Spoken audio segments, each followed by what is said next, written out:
So welcome everybody to the Work That Reconnects Network webinars and conversation cafes series. Welcome and thank you for joining us for the webinars and conversation cafe series, where we are offering a wide range of rich educational and supportive opportunities for our global community of Work That Reconnects facilitators, members, and friends of the network. Our intention is to strengthen the web of the Work That Reconnects community while continually reaching beyond our current edges to be deeper connections with others who are contributing to the great turning in diverse and complementary ways.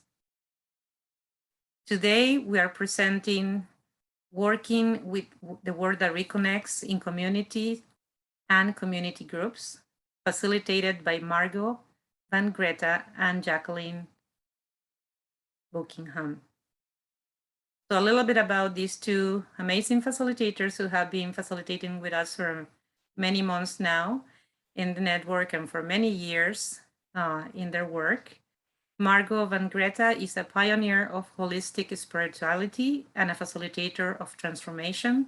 She studied with Joanna Macy in the Findhorn community in Scotland, and committed to bring more active hope programs into the world, and is also a Work That Reconnects facilitator. Jacqueline Buckingham is an animal communication teacher and mentor and a master facilitator. Having studied with Anna Breitenbach, Joanna Macy, and John Seed, she has facilitated workshops funded in deep ecology principles since 2006, including within the Findhorn community during the 7 years she lived there. I'm going to stop sharing and I'm going to turn these out to you, Margo and Jacqueline. Thank you, Sylvia. Thank you so much for hosting us. And welcome everybody. Great to see some familiar faces and lots of new faces. So I'm delighted that you're joining us. So I would like to start with a moment to bring ourselves present. We call it an attunement, just a moment to let go of whatever has gone on before and becoming present in this moment. So I invite you to join me in a moment of silence. It helps to actually feel your sit bones on your seat. You might even close your eyes for 1 or 2 minutes. Notice your body, sit bones on the seat, your feet probably on the floor. Notice your breathing in and out without needing to do anything with it. Leaving behind anything you don't need right now. There may be thoughts, feelings, just allow them to be there without engaging. And I invite you to connect with your inner space, your inner source place. That place through which you connect with the whole.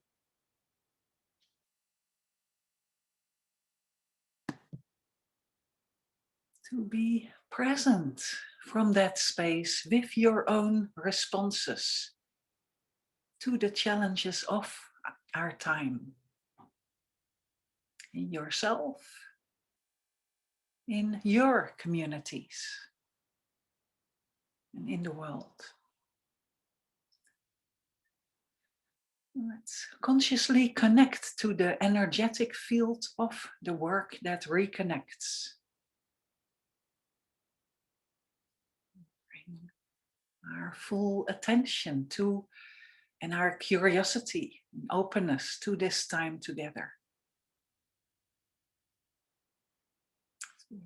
Exploring the work that reconnects in relation to communities and community groups. Thank you. Let's bring ourselves present and open our eyes again. And Jacqueline, over to you. Thank you, Margo. Thank you for that moment. Yeah, so just an overview of what we're going to be covering for the next couple of hours. So we are going to be sharing with you our own experiences of using the Work That Reconnects in community and also in community groups.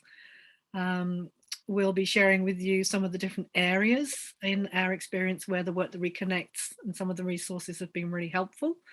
And also some of our favorite activities that we go to at different times, the different applications of them. There'll also be some chances, a couple of chances for you to share in breakout rooms as well, to sort of reflect on what we've spoken about up to that point and noticing where that's applied within your groups or where you might apply it within your groups. And then towards the end, about the last half an hour or so, around 6 o'clock, we'll give you a chance to ask us some more questions about what we've spoken about. And then we're also going to let you know about a longer program we've got coming up in October, which is scheduled to coincide with COP26, which we know is coming up, being hosted in the UK, the end of October, early November. So we'll be letting you know about that, and also you'll be getting a special offer for anyone who's on this webinar as well, if you're interested in taking part in that workshop. So that's more or less how this afternoon, this evening, this morning, depending on where you are in the world, the next 2 hours are going to go. Yeah, so I think back to you, Margo.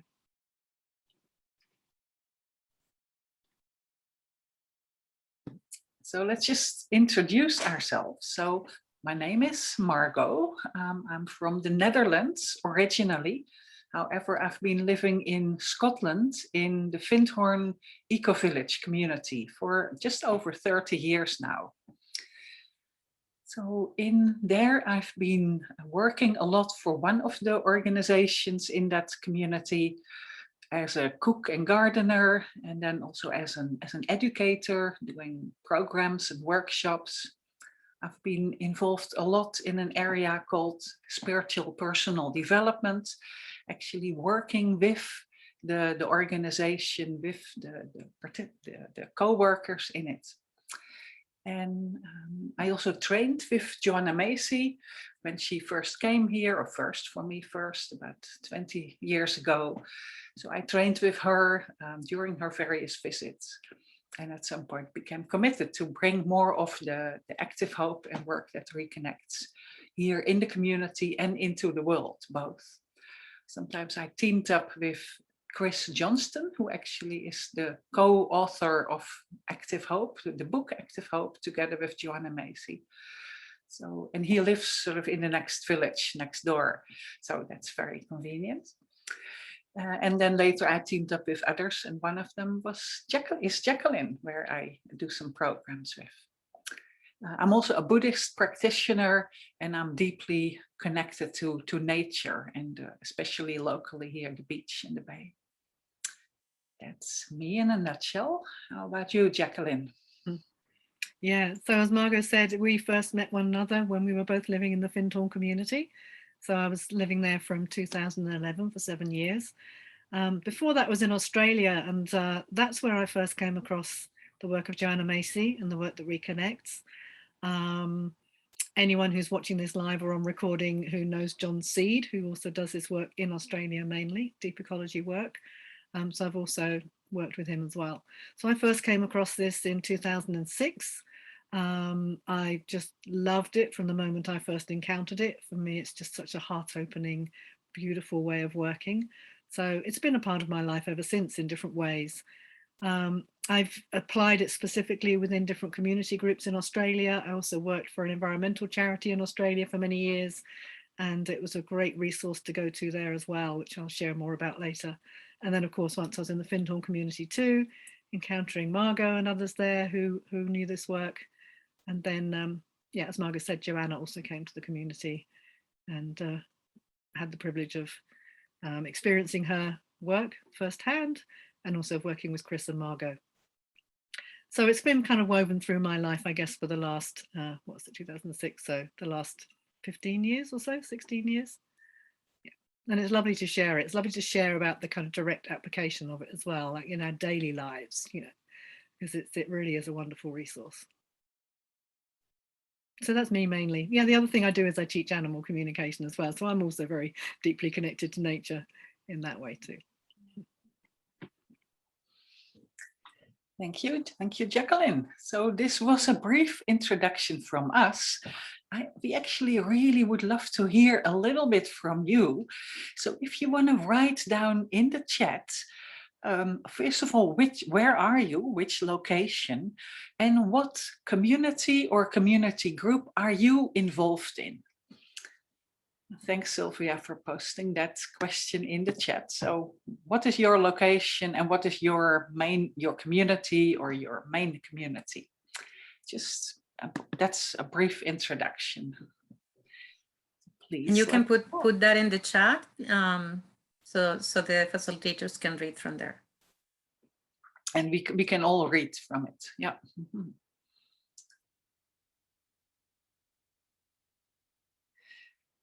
Okay. Great.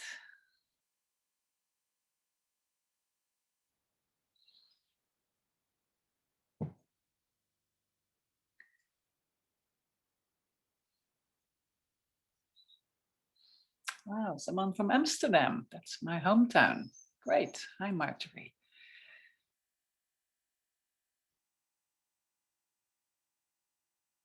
India. Wow, fantastic. Great.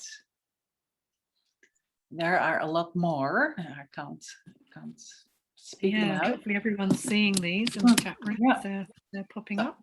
Someone from Alaska. Wow. Canada, UK. Women's group. Sweden. Yeah, I see that some are in community, wanting to set up community. Some are working with different groups. LGBTQ refugees. That's great. Much needed work. Traditional territory. Yeah. It's interesting, when we look at our communities and who our communities are, we might actually notice, we may not think we're part of communities or community groups, but when we look more deeply, we find that we actually are in some ways. Enlighten Next Women's Arts Collective. Sounds interesting. Yes. Wow. Yeah. Oh, and Kin, you recently came to the Findhorn Hinterland for 2 weeks. So that's wonderful. Yeah, I'm part of that. I'm a trustee of the Findhorn Hinterland. So it's lovely to meet someone that came and enjoyed that. And they're very beautiful. Someone else from a Tibetan Buddhist community. Great. Climate activists. Wow. Beautiful. Almost too much to read or to take in, but it gives me an impression of the wide range of communities and groups and countries that are represented here. So yeah, beautiful to have that present. And during the session, we will have some time in breakout rooms, so you'll get to connect a little bit more with a small number of others. Right, someone else in Ireland.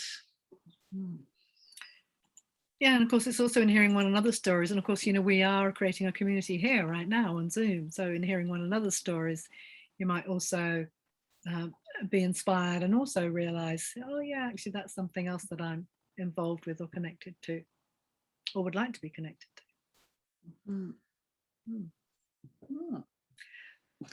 So yeah, so in terms of this topic that we're going to be looking at, working with the work that reconnects in communities and in community groups, communities in our experience, we often get asked, Margo and I, because of having lived at the Findhorn community, which is one of the world's oldest, longest surviving communities, what's the secret?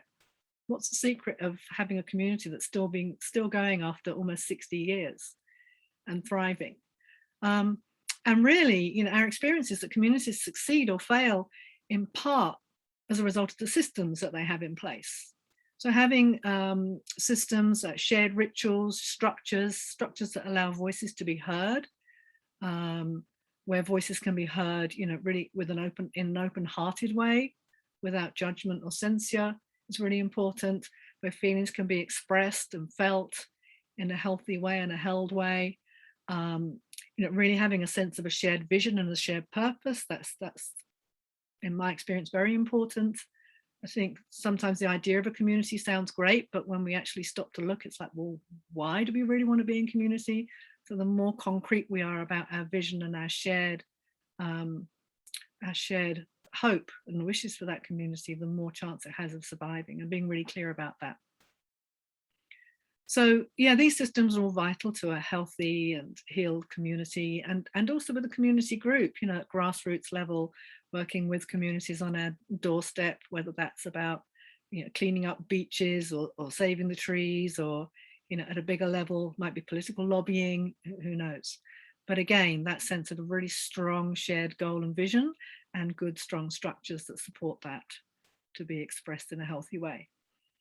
So we want to share our experience of bringing the work that reconnects into community, our experience obviously of bringing it into the Findhorn Ecovillage community, and also of our other experiences of bringing it to groups like Extinction Rebellion or local environmental and charity groups. So for us, one of our go-to places when we're dealing with issues, we're wanting to create cohesion, we're wanting to create supportive structures, is the Work That Reconnects. Some of the areas that we're going to be looking at is, how can we bring important topics into conscious awareness and work with those? We'll be looking at how do we work with differences of opinion within community, and using the Work That Reconnects to help those potential areas of conflict not to become conflicts. We will be touching on how it can be effective in healing trauma, allowing trauma to be brought up to the surface, not simmering below the surface when it can become quite toxic, where it can really come up, but again in a healthy way. And how can we create cohesion? How can we find shared visions? How can we be clear about our goals? How can we bring ourselves back on track when we start to feel maybe we're losing sight of our vision? These are all different ways that we found we can use this work, and we'll be touching on some or all of those topics over the next hour and a half or so.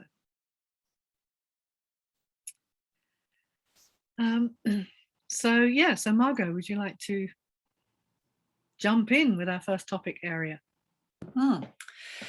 Yes, thank you, Jacqueline. Yes, the first topic is in relation to bringing an important topic like the climate crisis back into conscious awareness and active engagement. So I had an experience here about a year and a half ago.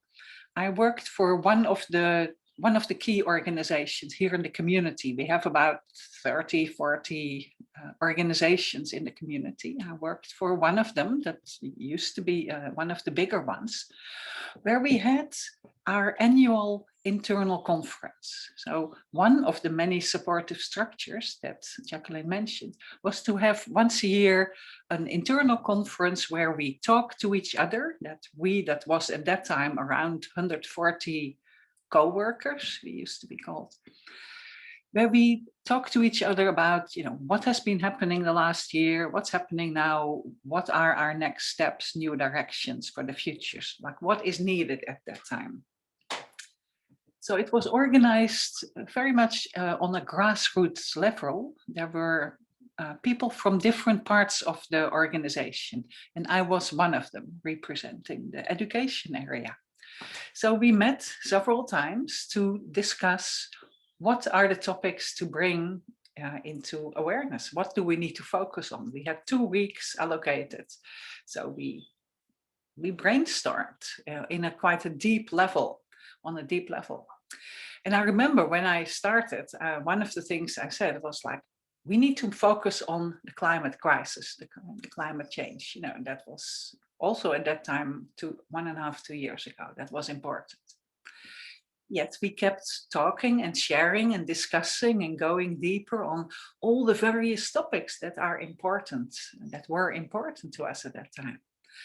we created a beautiful conference with, participatory activities and some information and healing difficult issues that were, actually tearing the organization apart and were very challenging. So we created a beautiful program and we ran it. And at the end of the week, I actually noticed the whole topic of climate change, the climate crisis, it had not been discussed. And that is actually for an organization, that is part of an eco-village. We run conferences on climate crisis, etc. We have a lot of supportive structures and ingredients in the community, like eco houses, windmills, organic farms, carpools, you name it, it's here, or a lot of things are here. Sewage treatment plants and a lot of things are here. Yet in that week where we met together, it was not on the agenda. So for me, that was like a wake-up call. First of all, I realized how difficult it is actually to bring this topic on the agenda. Even for an organization like the one I was part of, the Findhorn Foundation. So the next thing is that we had a second week to organize. So I made sure I was speaking about it, and there was a lot of shared awareness. So I was even more determined than in the second week. We had another week-long event a month later. So I just insisted that we would engage with the topic in that second week. And then we did. And then what happened there was I brought in the Work That Reconnects in the form of the spiral into the collective. So I teamed up with another facilitator in the community, and we went through the spiral for a whole afternoon. We went through the gratitude, the honoring our pain, the seeing with new eyes, the taking steps, making commitments for next steps. And so that was a profound experience and an opportunity to actually do that. So that was one experience one recent one of bringing the Work That Reconnects in our community, in our collective. The second one was another experience a few years ago, 2 years ago. We held a conference called Climate Change and Consciousness. So that was one of the big events that has been taking place here for many years. It was a 300 people event. So we had 300 people from all over the world with presenters from, lots of different aspects of life, dealing with culture, with science, indigenous communities, usually a very buzzing event. And in that event, the group, I teamed up with Chris Johnston, who the co-author of Active Hope. And we offered Active Hope going through the spiral in that larger organization, in that larger conference. So an important outcome was that a group of people actually recognized the importance of inner work and going through the spiral, which is a form of inner work. The importance of inner work by going through the spiral and being resourced and inspired to continue dealing with the climate change. Because during that conference, a lot of strong voices from a wide range of spectrums came to the surface. So, and dealing with going through the spiral is usually a heart opening and a heart opening exploration where we actually get more hope and get more inspiration and are more resourced in dealing with the vast amount of challenges of our time. So the third I wanted to mention is I was invited by the local Extinction Rebellion group. So we have a group here in the nearby town, where some of the leaders of that group had been taking part in a spiral workshop that I'd been given. And they invited me to be part of, or to offer a spiral just for their group. So I did, and that was again an eye-opening experience. Sometimes I lead, Work That Reconnects, the spiral, in an open manner where anyone who wants to can join in. So you get people who actually don't know each other, they go to the spiral together and deepen their connection in themselves and amongst them. It is a very different experience to actually bring the spiral in an existing group with people who are social activists. They're pretty radical, they're pretty active here, although it's a small town here in Scotland. They're very much on the go with their Extinction Rebellion activist work. So it was a real rich opportunity to meet with that group and actually create a space for them to be nourished and resourced and do more inner work rather than the amazingly fascinating outer work that they're doing. And also being aware of the dynamics in a group, that people know each other, some of them like each other, some of them are having challenges with each other. So what is needed there to actually be part of an existing group? So that was another beautiful way to meet with that local group and actually include inner work and support activist work, support activists to recharge their batteries, so to say. So these are some of my experiences. I actually wanted to invite you to meet up into small breakout rooms in groups of 3 and asking the question. So I want to offer you the space where you have like 3 minutes each to team up with 3 other people randomly. And I ask you the question, where do you notice that your community or community group maybe has lost sight of an important topic? Maybe it's the climate crisis or something else, either now or in the past. And how could the Work That Reconnect help to bring this topic back into focus and give it direction? So I want to ask Sylvia to paste this in the chat and then to split up in breakout rooms, in small groups. So the idea is that you have 3 minutes each. So I really take the 3 minutes where one person is sharing and the other 2 listen. And after 3 minutes, I wanted to ask Sylvia, is it possible to give a little message like please swap, that the second person shares, and after that the third? The idea is not so much to have dialogue, but mainly one person shares and the others listen. So when you listen, so when you share, you have the space to really share what's going on. And when you listen, I ask you to listen with your ears, your eyes, and your heart, and just, give someone the benefit of your full attention.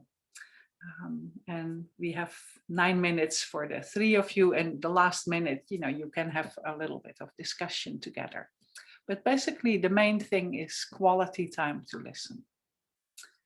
Thank you, Margo. So I created groups of 3, and there are a couple of groups of 4 because some people had to leave. So in some of the groups, you may need to adjust a little bit. Still, I'm going to try to send you a message so you can switch. And maybe we give you 1 or 2 minutes extra, depending on how everything is going. Okay. When you are in the breakout groups, you are going to notice that you go out of this space, you go to another space, and you may have temporarily some issues with technology. So if you do have issues like you cannot see or hear, or you cannot be heard by the other ones, you can leave completely the workshop and come back again. I will accept you and put you back in the breakout room. Okay. So the questions are in the chat, and you can see the questions in the chat again when you open the chat in the breakout room. So please don't post anything in the chat again so people can find that easily. I'm gonna open the rooms right now, unless there are any questions. And if you have questions before going, please raise your hand by clicking. There is a place with reactions where you can actually raise your hand.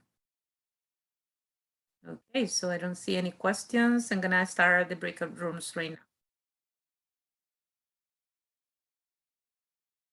Just accept the prompt in your computers. I'm gonna bring you back once the time is up.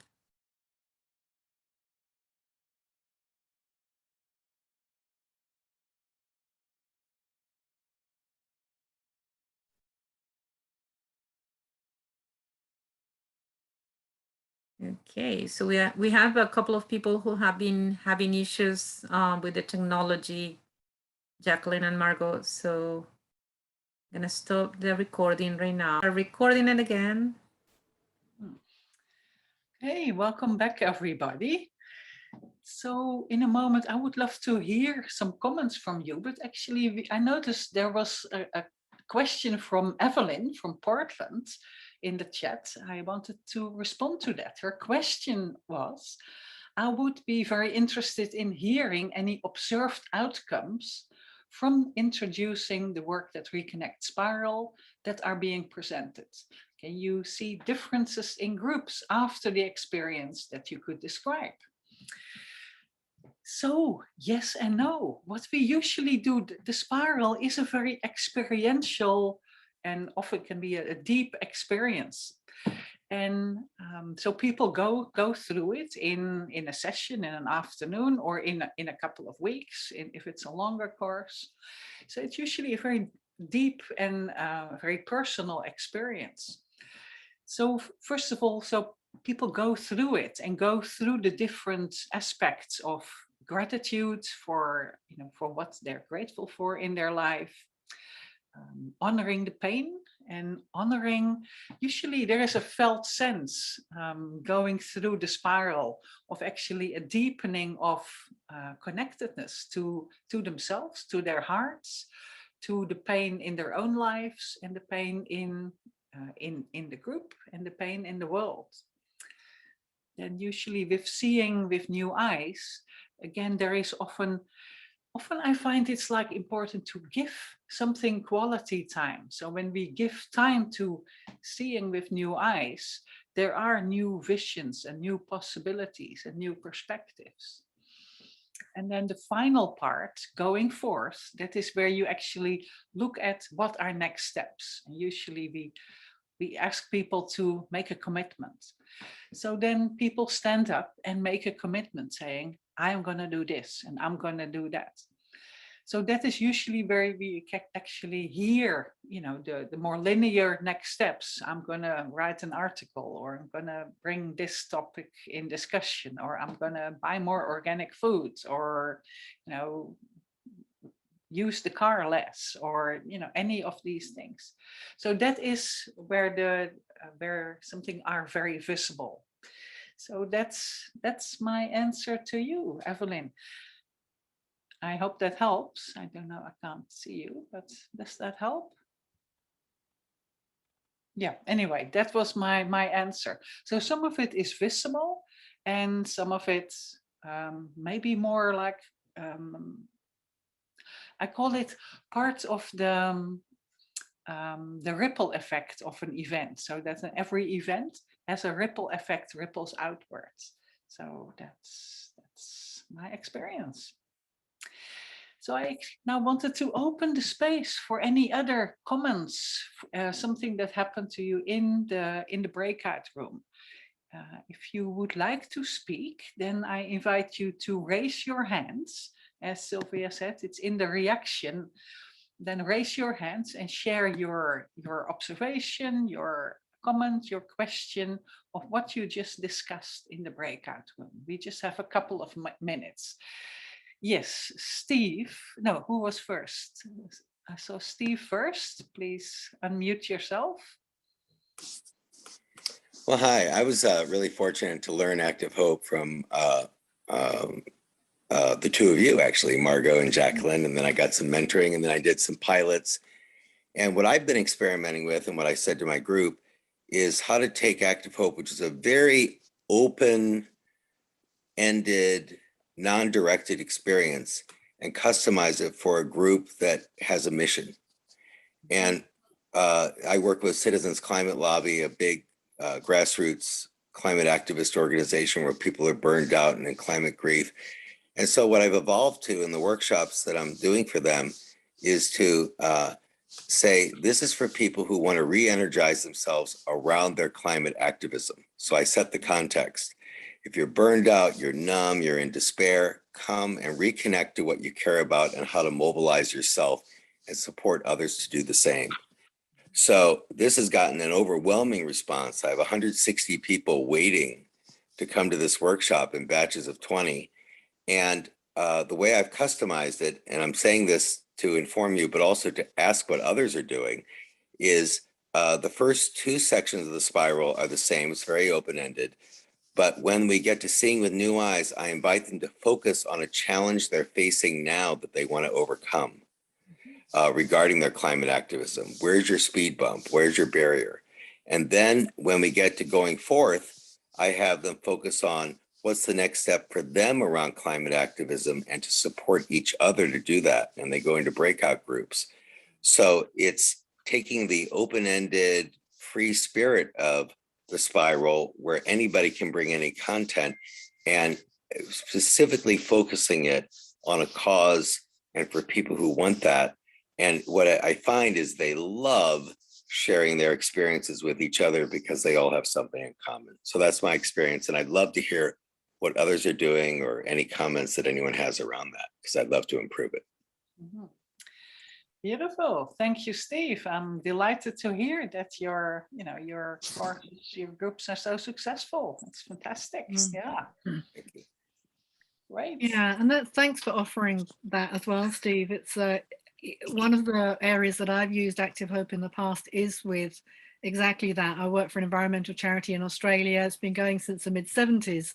And one of the things I noticed is that there's something about being at that coalface, like day after day after day, that is just, the burnout and the exhaustion and the kind of that trying to force yourself to keep on going.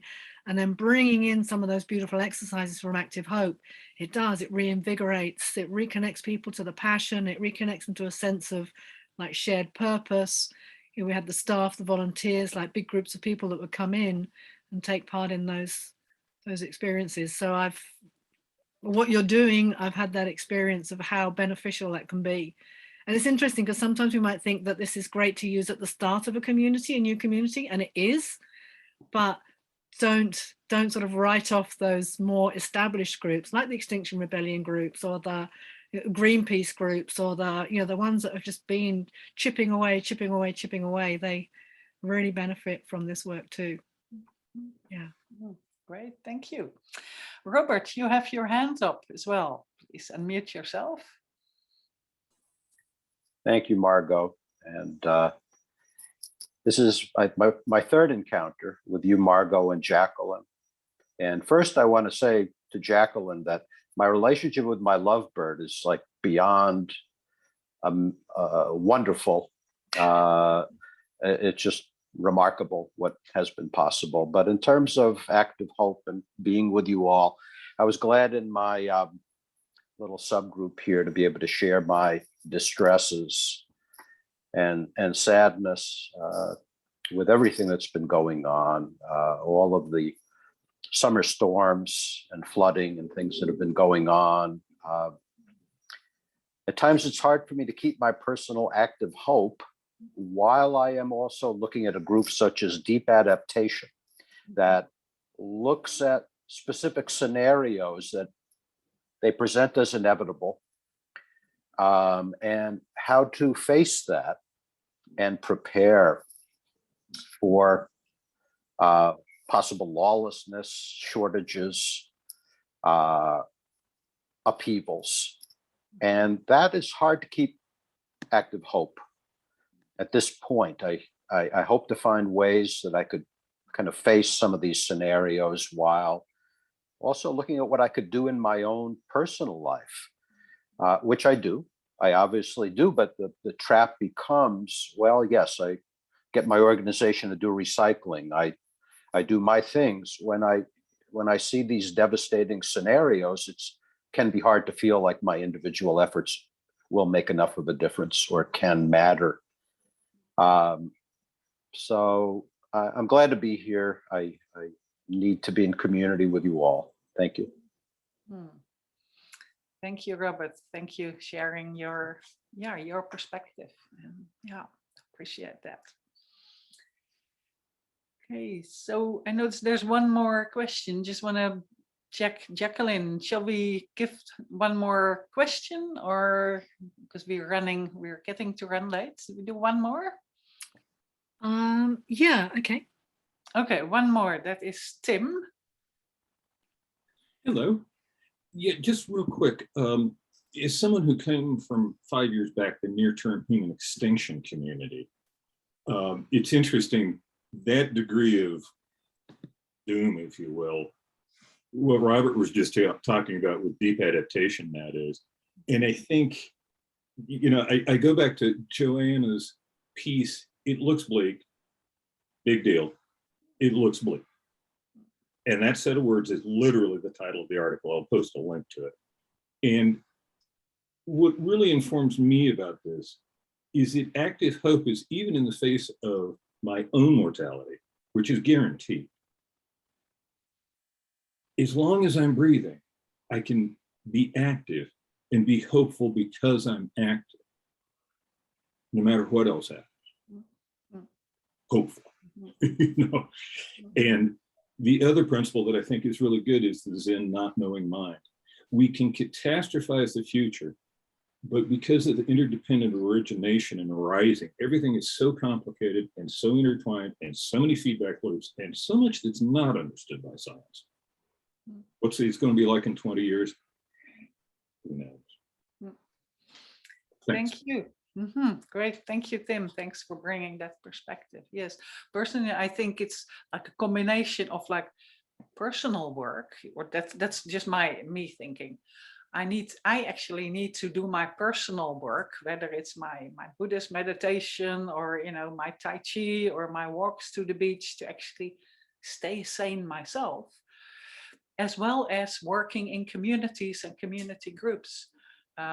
What comes to mind is this example. If you're in an airplane, sorry to make that connection, they say first put on your safety belt and then you can help somebody else.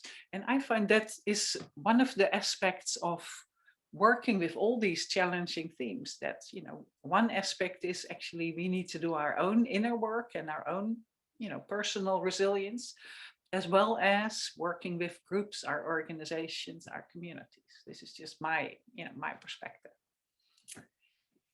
So yeah, fascinating to hear so many points of view, and that makes it very rich.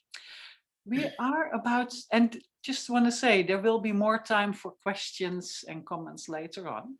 It is halfway through the session, and usually we have a short break, isn't it?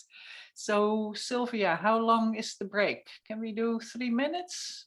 Yeah, we can do 3 minutes. So that gives you a chance to stretch your legs, bring a glass of water, do whatever you need to do to take care of yourself. And we will see you in 3 minutes. Welcome back, everybody. If you're there, you can turn your cameras on. We're back from the break. Over to you, Margo and Jacqueline. Jacqueline, I think that's you. That's me now. Okay. So, another way that we've used Active Hope, or some of the tools from Active Hope, or the Work That Reconnects, is in helping to get us through potentially divisive situations within the community. I can give you an example that we've experienced within the Findhorn community.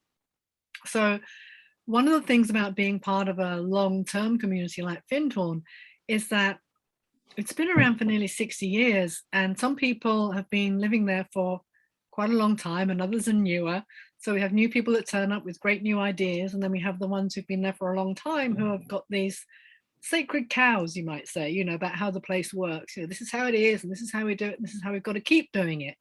then the new ideas come in, and then it's like, how does that fit with the original ideas that have worked so well for us for all these years? And how do we embrace change basically without it becoming divisive and creating conflict and split, really, polarizing the community.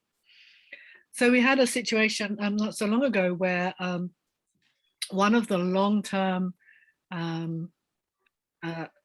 things, I guess, that many people are proud of being at Findhorn as part of working within one of the community groups, the Findhorn Foundation, is that everybody receives equal pay. Doesn't matter what your job is. You could be the chair of management, or you could work in the kitchens. You could be the person that manages the bookings, or you could be the person that drives the bus. But everybody gets the same pay. It's like a flat system, and it's something that the community was very proud of, if you like. The Findhorn Foundation is very proud of this. It's a new way of working. It's different to the outside world. We don't do all that hierarchical stuff. Nobody is at the top. We're all on this level. And then at one point things started to change. There was a change in the structure that was long overdue, and it was very helpful to have a look at this new structure and to create a new structure. But then what came out of the new structure was this idea of, we need to review this equal pay thing. We need to start looking at how are we actually reimbursing people for the work they're putting in and the effort they're putting in. And a proposal came out for differential pay. And it was, of course, the ones that were in the management roles the proposal was that they would get higher pay, and the ones that weren't in management roles are going to have this lower pay. And of course, you can imagine some people were like, oh, it's about time, and finally people are getting properly compensated. And others were like, no, this is like one of our sacred ways of working, and we can't possibly change it. And it really started to blow up into quite a big conflict within the community.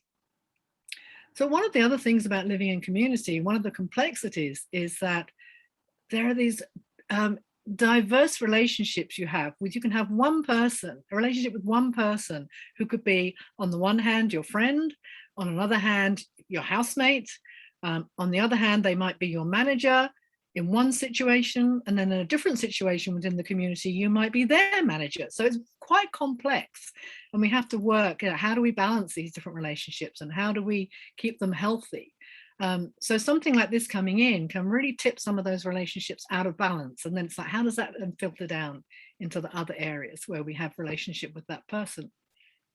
So again, we were looking at our internal conference, our annual coming together of the Findhorn Foundation co-workers and staff. And we were looking at, how do we work with this issue? We've got to talk about this issue of pay, but how are we going to talk about it without it just going boom, all those voices that were waiting to be heard? So we started out by offering a truth mandala, and it was just the perfect place to bring this topic. The truth mandala is a place where the space is held. It's a ritualistic process where people can come in and they can speak their anger. They can speak their fear. They can speak their tears. They can speak to their hopelessness. And there's a structure, there's a holding. It's a place people come in one at a time and just speak their truth. And everybody else is just bearing witness. It's not a place for getting into conversation or responding to what someone said. It's literally about hearing what each other has to say. And it works in so many different ways. There's so many different layers to why this actually works. As I said, it allows us to express what's been simmering inside us in a way where we don't feel like we're going to get judged or condemned or censored for what we've said.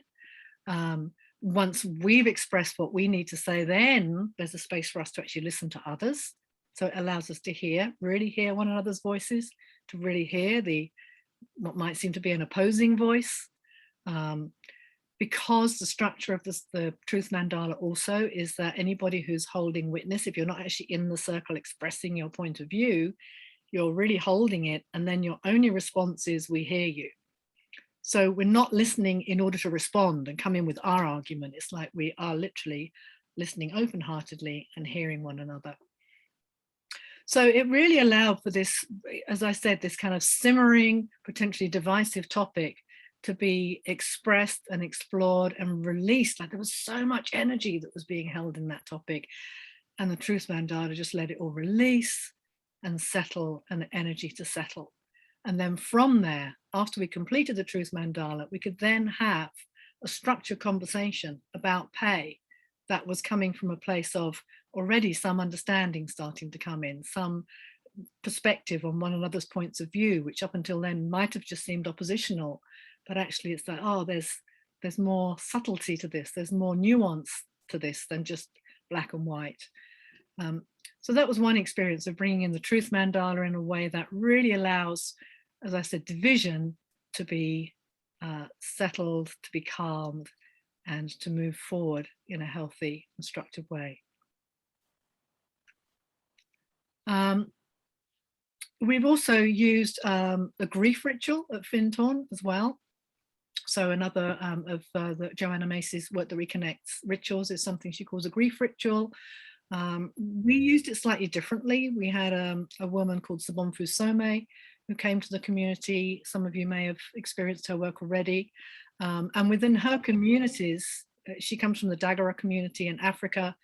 Sadly, she's passed away now, but her work was one of bringing their community structures and healthy community structures to the Western world, for want of a better term. And she brought this grieving ritual to our community as part of a forgiveness conference. And it was incredibly powerful. Again, a place where grief can be expressed, anger can be expressed, concern can be expressed, and really a very structured, held space for all those emotions to come out, but in a very healthy and respectful way.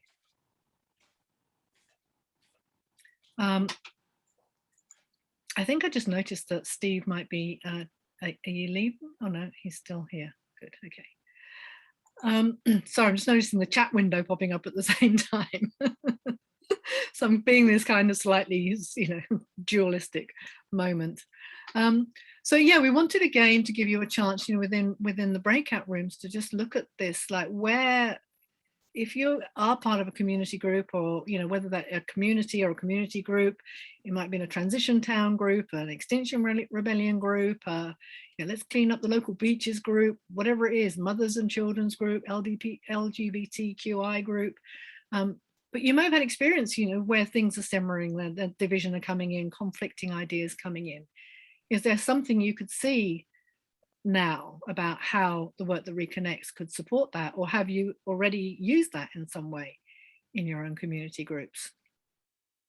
So we'd like to give you some chance again in breakout groups to talk about this in groups of, are we 3 or 4 again, Sylvia, as it was before?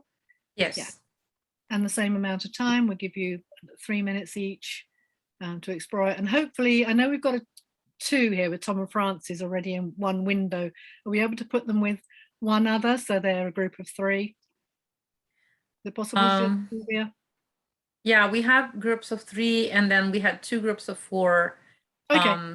So yeah, it's difficult because people are leaving and coming back, so it's a little bit difficult to juggle that. What I would suggest is group of 4, give yourself 2 minutes instead of 3 minutes each. Okay, and I posted the question in the chat. And I'm going to post it again. The topic for this breakout group is, where have you experienced divisive topics that maybe get swept under the carpet? And are there any that are simmering right now in your community groups or in your groups? And can you see, or have you used any of the Work That Reconnects to help to dissipate those divisive moments? Yes. Thank you, Jacqueline. So I'm going to open the rooms, and the questions are in the chat again. Please don't use the chat in between, because then it takes away my question. You will be able to connect after this webinar. I invite you all, if you are not already in the forum of the Work That Reconnects forum, you can join, and the forum, you can continue the conversation there as well. So another person left, so let me just move one person from one of the big groups there, and I'm going to open the groups right now. Okay, so you just need to accept the prompts. See you in around 9 minutes.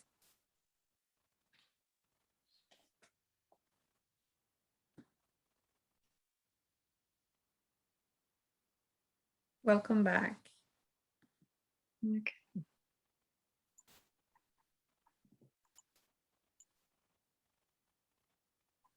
Okay, so everyone's back. So yeah, Ellen, you've already got your hand up, but what would you like to say or ask? Eager, I'm sorry, I didn't give you a chance to talk, but I just wanted to share about this session that we just had, because I had put something in the chat about the vaccine divisiveness, which is beyond anything I could, it would take me an hour to explain it, so I won't, but we talked in the group, one of us, I'm unvaxxed, one of us in the group is half vaxxed, and the other person is totally vaxxed. And well, anyway, what comes to me, I've had the idea in the back of my head that it would be a really good thing to get people with different views to speak to each other and listen to each other and to bring in compassion. So what I'm going to do, because Sylvia or somebody mentioned the forum, which I don't know if I'm on it, but I'm going to get on it, and I'm going to ask for people of whatever their vaccine status is, really irrelevant, but to whatever their views are, but who want to make some space for some compassion and listening, because it cannot be as it is, at least in the US. I don't know how it is elsewhere, but you know, there are death threats. I mean, it's just gone beyond anything. So I just thank my two group members, and I hope if anyone is interested in this, that you will look out on the forum. And I guess, Sylvia, the forum is someplace where people can contact me once I put the idea out. Yeah. Yes, Okay. yes, Ellen. So I will do the announcements after this webinar, because this is a huge topic. So I will invite everybody to come back to the topic of the webinar right now. And there are spaces where you can continue the conversation, both with the facilitators and within the wider community of the Work That Reconnects. Okay, Thank you. Thank you. Yeah, I think that's great. I saw your comment in the chat about using it for the vaccine. That's a perfect example. It is those polarizing things, polarizing opinions that can be. It does provide a space for those to be heard. And I saw there's a question in the chat room from someone about. I didn't notice. Sorry, who asked the question? It was from Lily about. How does it work if not everyone's coming to it with the same level of honesty and vulnerability?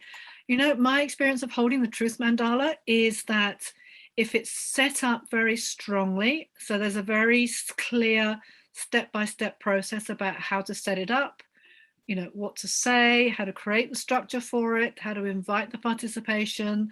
There's a moment, a bit like Margo did at the start of this, of kind of bringing yourself in, like really tuning into your truth and what wants to be spoken through you. You know, it is in part what we have to say, but it's also we're speaking on behalf of the collective as well. And when it's really set up strongly, then my experience is that people do come to it with honesty and truthfulness. There's not a sense of manipulation. I have had an experience of someone slightly trying to hijack it, where they got on their soapbox. But again, that's just about the holding. You know, it's just about how do you bring those people back to the topic and the focus, rather than a lecture, and really speaking from their personal experience, not lecturing others. Yeah. So it is in the holding. Hopefully that's helpful. Abea, you had something you wanted to say or ask? Abea or Abeja? Yeah, Abeja, yeah. Right? Abea, yeah. Abeja, yeah. Thanks. Abeja. Yeah, and I think that was a point I wanted to make, because actually, as we were just wrapping up, there was we didn't finish our conversation. There was a comparison of like a thing where everybody got to get up and say their piece as being like the truth mandala. But I think it's really important that the space, you know, for the truth mandala to work as a truth mandala, it's really important that the space be held for feelings, and that, the rock, the different feelings that you can express, but not, and they're very specific which ones you choose to express, but it can't be just whatever you want to express for your 2 minutes. Like, that's a very different thing. And it's not a problem solving. Like you're not going at it with the idea of problem solving. I think that's another really important thing that I just want to make sure, because some people don't seem to recognize that tool, but I've never used it for individual like topics. And so I'm excited about that idea, because I've always made it a broad, like, what do you feel grief about, or sadness or pain or anger about, you know, and it could be, you know, like your dog died, or, you know, the house caught on fire, or global warming or whatever. So to have it honed in sounds really exciting. And I wanted to give another example of a way that I've tweaked a Joanna Macy exercise to work in my community when there is a divisive topic, which is I've used the Council of All Beings kind of model, but a little differently, where I've had different roles or different points of view on a situation and just put them on the floor as little squares. And so, you know, maybe you're the new member, or maybe you're the interested person, or maybe you're the guy who's been there 20 years, or maybe you're the land, and people have to actually step onto a point of view to speak. And that helps also diffuse it from being a personal, like, I'm against you for this, and like people creatively seeing from other perspectives. So just wanted to share that. Yeah, and what I hear in that is kind of also moving towards constellation therapy. I don't know if you've ever done constellation work, you know, where you're kind of taking on a role, and you will find yourself speaking out something that isn't your experience, and yet you're somehow tuning into that greater perspective and experience. Yeah, thank you. I see there's two more. Stephanie and Priyanka, you've got your hands up. We have got some time for questions in a little while. We just want to move on with one more couple of areas. So if you wouldn't mind just like hanging on to your questions, and we'll come to you at the beginning of the Q&A session, if that's okay. Okay. So please hold on to your questions. Don't let them go, and we'll come back to them. Thank you. Margo, would you like to?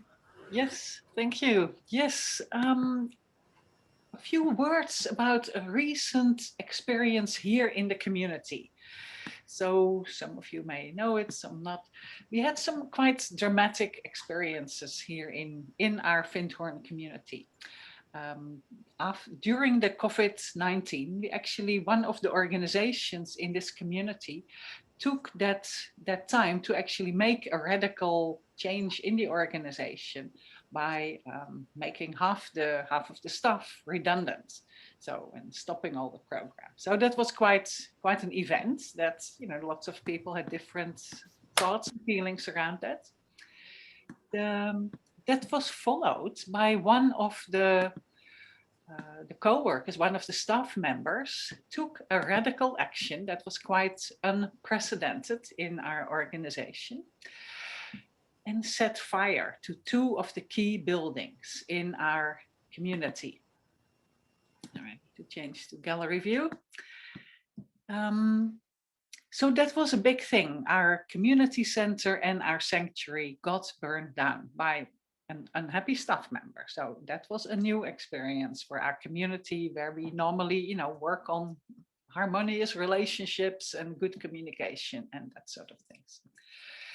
So what happened that evening? So the evening after the fire, this was a few months ago, we held an open space. So one of our biggest community organizations, the New Findhorn Association, held an open space where everyone in the community could take part of. It happened on Zoom. We were still in COVID mode.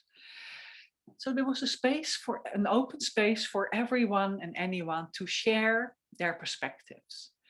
So I was part of that. And what I heard was that a lot of people shared, first of all, thoughts and feelings of gratitude that, well, it was a, you know, shocking experience, and at least nobody died. At least there were only 2 buildings destroyed, key buildings, but nobody else. You know, like my house didn't get burned down, so I could be grateful for that. So people shared about their gratitude. People also, of course, shared about their pain, their sadness, their anger, their frustration. They were blaming, and shared. There was a lot of pain, obviously, of this event. People also shared about different ways of seeing the event, putting it into a bigger perspective, putting it into context. In a way, seeing with new eyes. And other people shared their thoughts about taking next steps, about building a new community center, about fundraising to replace the buildings that were buried. So I just witnessed that, and what I observed was that actually all the things that were shared, they were actually part of the spiral. So if you were aware of the spiral, all these 4 aspects, gratitude, pain, seeing with new eyes, and going forth, they were actually spontaneously included in that evening sharing. I was really struck by that. I was really touched, and maybe partly because both Joanna Macy has been visiting here several times, and other people have been bringing in the spiral or aspects of it in the collective. Or maybe it's just that spiral is a true summary of what people go through after or during a traumatic experience. So yeah, I just wanted to share that because it was just a realization that I have. So maybe after having brought Active Hope and the Work That Reconnects, I use them simultaneously to have had that in the community for 30 to 40 years. People spontaneously use aspects of the spiral. It's an integrated system. So that was a recent experience that I had. So Jacqueline, you want to give your next example? Yeah, we're going to open up again for questions in a little while. I just wanted to throw in another couple of ideas for ways of using Work That Reconnects and some of those resources as part of community work, creating community, creating shared vision, creating cohesion. So there's a number of activities we can use to help to break down barriers in a very quick way to sort of bring us to a sense of rather than otherness and strangers, of really coming quite quickly to a sense of connection and shared values, if you like. One of those is the milling exercise, which you may have experienced, which is one of, walking around in a room and kind of acting as if you're in mainstream society, in a busy city on your lunch break, rushing, not really noticing the people around you. And the process gradually has you slow down, noticing others, then stopping and really connecting with one person. And there's a specific process that Joanna Macy offers for this around looking at the state of the world right now, the planet, the climate change, the toxins in the environment, the loss of the species. But we can also replace those questions with questions that are relevant to our specific community group. This is another person who wants to be engaged with this, who's concerned about LGBTQI issues, or is concerned about Extinction Rebellion issues, or, so we can actually tailor a lot of these activities by adjusting the questions, as someone else mentioned earlier on, to bring them very specific to what our particular community group is wanting to coalesce around. And then there's activities that can help us to create or clarify our shared vision and how we might get there. So a couple of those that come to mind right now, there's one called the 7th Generation, and there's one called the Storytellers Convention. So both of these, you can find them. You can look these up online. I'm sure you'll find them. In fact, I think they're on the Work That Reconnects resources page. Both of those two activities have you imagine yourselves at a point in the future and looking back to where you started from now. So in the future, you're imagining that whatever that vision is, whatever that shared, hoped for view, it has actually already come about. And then you're looking back to the past and telling stories about, well, how did we get there? What was it that got us there? Or we're reflecting on, thank you for doing the things that helped us get here. And, you know, this is what you did in order to get us here. So it takes us outside of that sense of, you know, linear from here to there to there to there, and moves us into a more creative right brain approach and tapping into ideas that otherwise might not have been there. They also have a way of, for me personally, bringing in a lot of inspiration as well. Again, you know, not only through the shared vision of others, but just seeing things newly, coming up with ideas I hadn't maybe thought of before, hearing other people's ideas that hadn't occurred to me before. So yeah, it's such a rich vein of work that we can tap into, especially when we're working with groups and creating visions, creating a future, creating our desired new future. So that was like a kind of a turbo delivery of some other ways you might use it, but we'd love to open it up to the group now for questions. There may be some questions that came out of what I just said then, but we also have Stephanie, you had a question from before, if that's still relevant, and Priyanka, if you're still here. I think you had a question. Marjorie, you have your hand up. And Marjorie has her hand up, yeah. So I will take Stephanie first, because she very kindly held her question over from before. Okay, thank you. It's one question leading to another. Sure. So, you know, in particular, that discussion about the vaccine, for example, is a good example of a very inflammatory issue. So that's very hard to hold space for without reacting at all. And I'm wondering how we learn these things. I mean, do we have to take a course?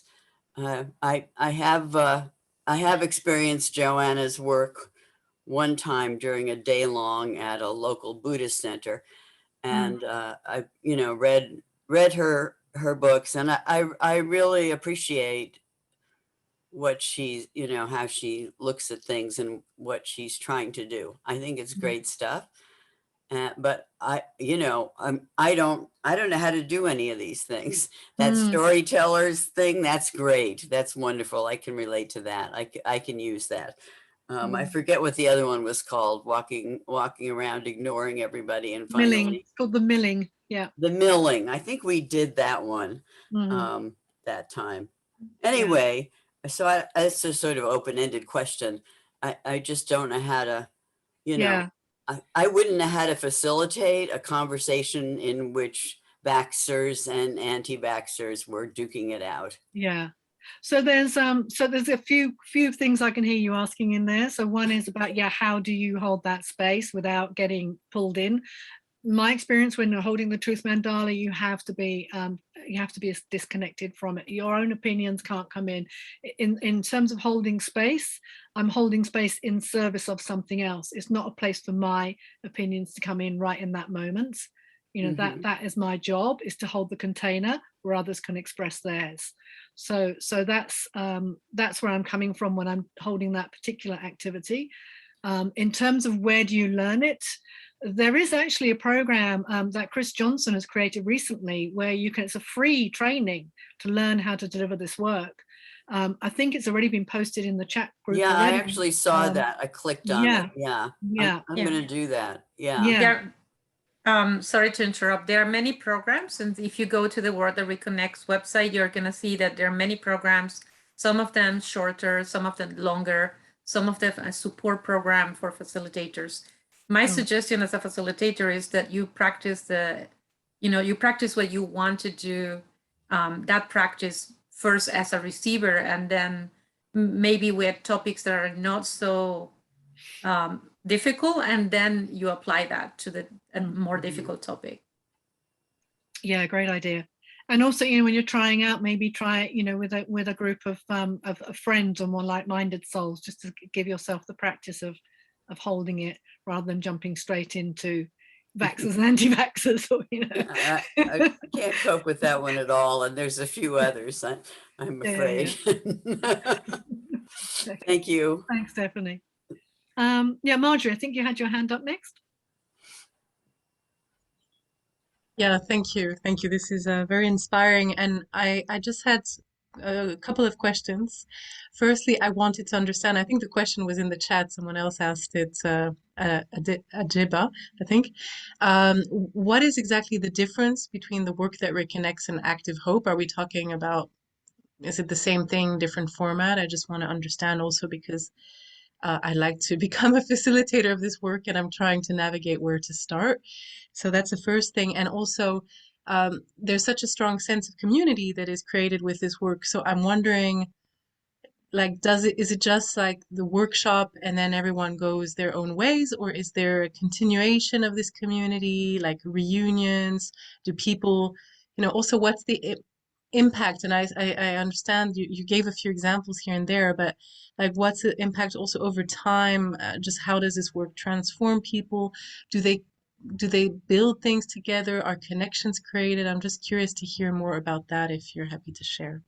Thank you. I'm feeling like I want to pass this to Sylvia in terms of those first couple of things, like what's Active Hope and the Work That Reconnects and how do you stay connected? So Sylvia, would you like to answer those two? Yeah, thank you, Jacqueline. Yes, well, I'm going to start by what happens, how you stay connected.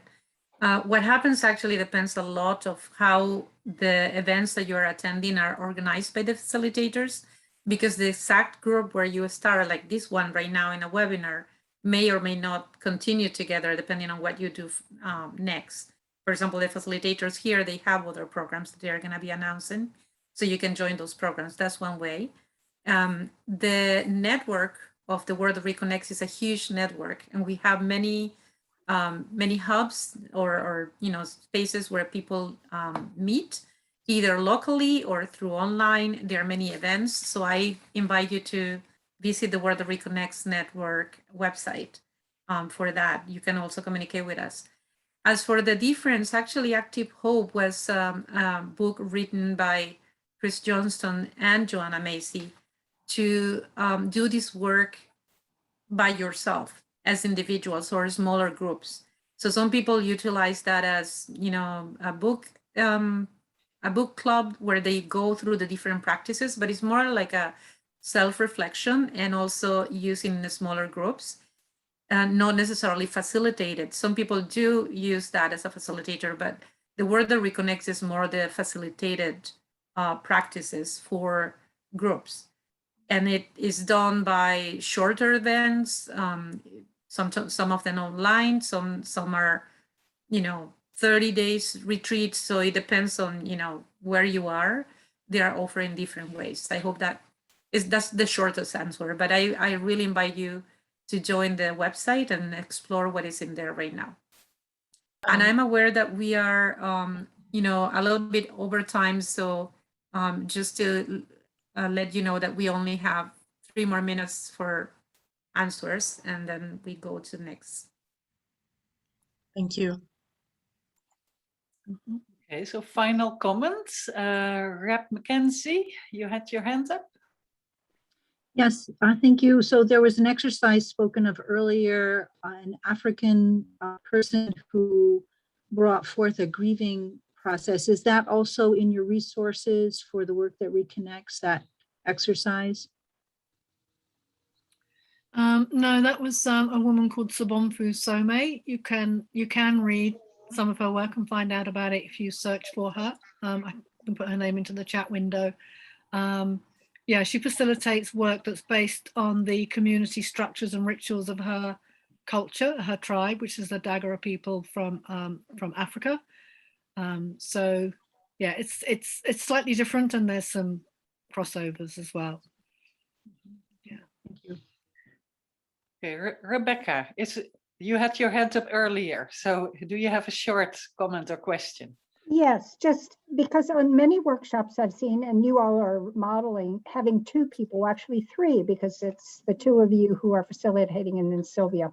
And I'm wondering what you recommend if that's turned out to be a bit cumbersome at times for me, and I'd like to figure out what options I have if I want to facilitate and have someone who handles the technology.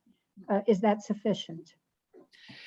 Yeah, usually it depends. Usually they say in a smallish group, they say up to 10, 12 people, you can just do it by yourself. You can do the tech and that's traditionally they say that now with Zoom. You can do the facilitation and the tech. If you have more than 10 people, I just love having somebody there to do the tech. And about co-facilitation, I think it's up to you. Also, in a very small group, you can do it by yourself. Usually, it's very supportive, I find, especially in a slightly larger group, to have two people that you can sometimes take a breath, you have someone to work together with, but it is very personal. So try it out and see what works for you. There are no hard lines, I would say, but here in the community, we usually had two facilitators, but see what works for you. Yeah. Personally, I'm delighted to work together with Jacqueline, and we have some balance, and yeah, it's interesting. Great, thank you.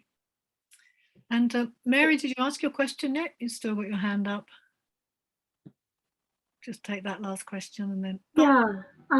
Thank you. I just wanted to add that I have had really good experience using deep time exercises, specifically the double circles, with two different nonprofits who asked if I could come in and for their annual visioning board meeting, because there was a difference of opinion about what their direction should be.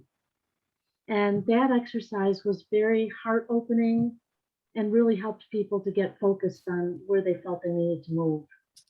So I just wanted to share that. Thank you. Thank you. So Jacqueline, over to you for some final announcements. Oh, Priyanka, sorry, you put your hand up again. I wasn't sure if you still had your question. Yes, so my question is that there are very few people that know about Work That Reconnects in India, and I'm trying to build a community. I'm trying to build a community of people that do this work. So I just want some advice on how do you actually go about building a community that does this. Yeah, that's a great question. I mean, maybe it's a case of, you could do something like a book club. We're looking at Active Hope together, for example. That might be a great way to start. Get a group of people together, a group of friends or people you feel that might resonate with these exercises and this work. You could start there. And yeah, that would be one of my first places. There are quite a few of these sorts of things happening online right now, obviously, as you've discovered. We are trying to, us personally, and also I know Sylvia, the Work That Reconnects, are looking at creating more of these that work for different time zones, especially the Asia Pacific, Indian Asia Pacific time zones. So to try and find a way to get things that work for those time zones as well, where everything's not always being, watched on catch up, where there's actually an interactive opportunity. So I would say, yeah, keep your eyes and ears open for those. We've had a couple of people do some of our workshops from places like, Singapore, from China, from, other Asian countries. So there is interest out there. It's, as you say, it's like, how do you find each other?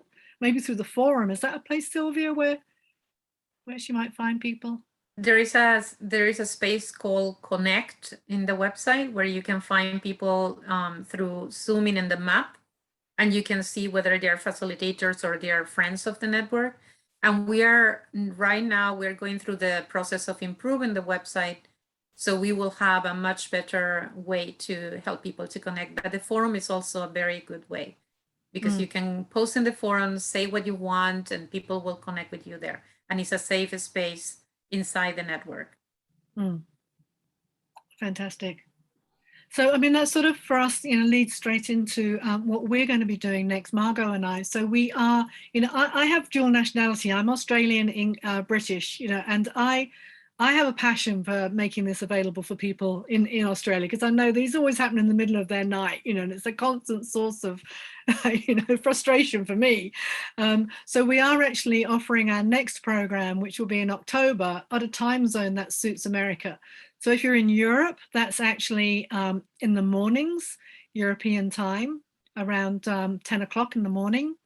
And then in Sydney, for example, it's in the evenings. And then for all those countries in between, London is the UK, and Australia, it's somewhere in your daytime. And then we're going to repeat it again in January, which will be European evenings, and that will be American, mornings through afternoon. So we're trying to kind of offer this next program that we're doing, so it covers all different eventualities and all different time zones. And the focus of the next one is about, we're really looking at that going forth part of the spiral. We're not going around the spiral this time. We'll touch on the other areas, but we're really looking at that part where we like, what is our action? What are the things we want to do? And we really were inspired to do it because COP26 is coming up. We know it's like, this is a time to look at that Paris Agreement and what's happened, and where are we since then, and how frustrating is it that all those promises are made and it feels like we've got nowhere with them, and where do we as the people, the little people on the ground, where do we sit with all of that, and how can we feel more empowered and more engaged with it? So that's why that's the kind of topic area that we're wanting to offer for this next program. And as I say, offering it twice, once for Europe through to Australia audience, and then again for an America through Europe audience. There will be an email going out from Sylvia from the Work That Reconnects with the details of where you can find the links and so on. I think Sylvia, have you posted some of those in the? Yeah, you got some in the chat room there. Yeah, I did. Yeah. So we've called it Discovering Your Personal Power During a Climate Emergency. And there's a couple of links there, one for booking the October one for booking the January one. And we're offering you a £20 discount for the next week if you want to book on. There's a code there, Web20, if you want to book on and get a reduced price. Then anyone who's on this webinar, you can use that code. So all of that's going to go in an email to you, so you've got the information as well that you can refer back to. And then the other thing that's coming up as well, Margo is offering a couple of shorter journeys through the spiral on whatever topic is up for you. And they're going to be two half days, aren't they, Margo? So one is 18th and 19th of September, and one 20th and 21st of November. And again, details of those will be in the email. Over the weekend, so 2 afternoons in a weekend. Yeah. Right. 2 different weekends, so everyone welcome. Yeah. And also what we do, the topic of community, what we usually do in all our workshops is to create buddy groups, so that besides the large group with facilitators like with us or with me, there are also buddy groups where you meet just with a bunch of participants, and often they are very, very important, very engaging. So just wanted to mention that. And I know that, I don't know if Steve's still on this call, but I know that one of the programs that we ran, and Steve was part of that group, they then created an ongoing Active Hope book club group, and it grew and grew. I mean, it grew up to like 100+ people. So, so there are those connections that get made and then get maintained, stay alive. Yeah. Okay, so before I hand it over to Sylvia for some final comments, shall we just take a moment to complete this time and just notice how you feel at the moment? Just notice maybe any sense of gratitude, any sense of inspiration. But let's give thanks to ourselves and each other for co-creating this session. And imagine the positive energy of our session today. Let's see it moving into our own next steps and activities. And let's see it moving into our communities and community groups and into the world. As we send blessing outwards, let's also see these blessings returning to us and touching our hearts.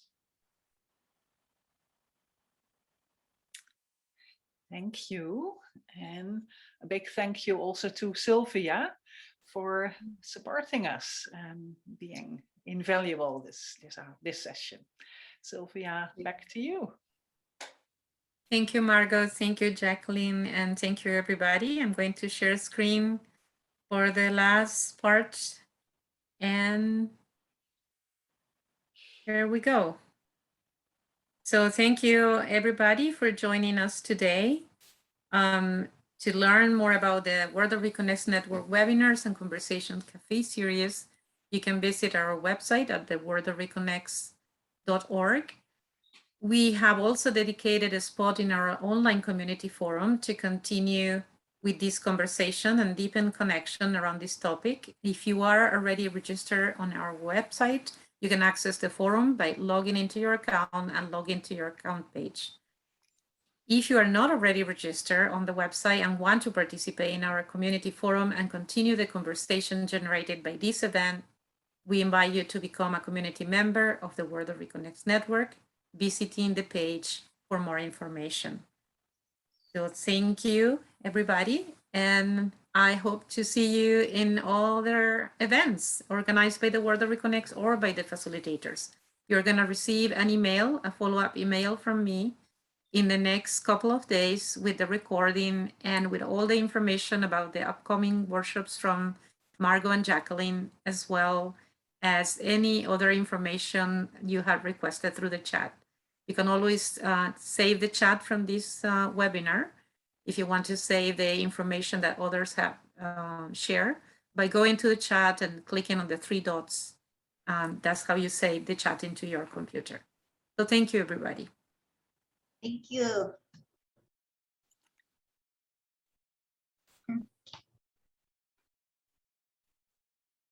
Okay, so we are stopping the recording right now.